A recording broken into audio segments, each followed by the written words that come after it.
2015 সাল থেকে সারা দেশে 7ই আগস্ট দিনটি জাতীয় তাঁত দিবস হিসেবে পালিত হয়ে আসছে।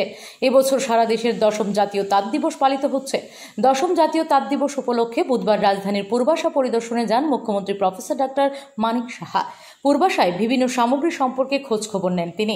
মুখ্যমন্ত্রীর সাথে ছিলেন পূর্বাশার চেয়ারম্যান। এদিন মুখ্যমন্ত্রী বলেন, জাতির জনক মহাত্মা গান্ধী এই দিনেই স্বদেশী আন্দোলনের ডাক দিয়েছিলেন। একে সামনে রেখে প্রধানমন্ত্রী নরেন্দ্র মোদী 2015 সাল থেকে 7ই আগস্ট দিনটিকে জাতীয় তাঁত দিবস পালনের উদ্যোগ গ্রহণ করেন। সেই থেকে প্রতি বছর 7ই আগস্ট জাতীয় তাঁত দিবস পালিত হয়ে আসছে। মুখ্যমন্ত্রী জানান, জাতীয় তাঁত দিবস উপলক্ষে তিনি পূর্বাশাতে এসেছেন, বিভিন্ন সামগ্রী ঘুরে দেখেছেন।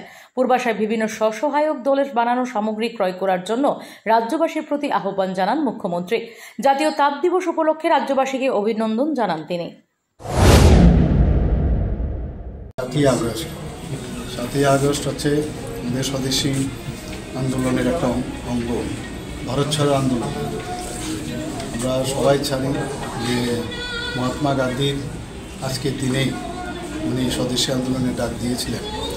সেটাকে সামনে রেখে আমাদের মাননীয় যশস্বী প্রধানমন্ত্রী নরেন্দ্র মোদীজি 2015-তে উনি বললেন আজকের দিনটাকে আমরা যেন হ্যান্ডলুম ডে হিসাবে আমরা পালন। আমরা সবাই জানি যে লোকাল ফর লোকাল, যে আমাদের নিজের যে তৈরি করা যে জিনিসপত্র সেইগুলো যেন আমরা ব্যবহার করি, এবং সেই অনুযায়ী এত বছর ধরে সেটা চলছে। তো আজকে এই ন্যাশনাল হ্যান্ডলুম ডেতে আমি এসেছি এখানে, পূর্বাশাতে এলাম। পূর্বাশার মাননীয় আমাদের চেয়ারম্যান এখানে আসেন, আপনারা সবাই চিনেন, বিধায়ক, এবং এখানে এসে অনেক কিছু দেখলাম। আগেও কয়েকবার আমি এসেছি এখানে। Bureau report, S Bharat live 24 hours.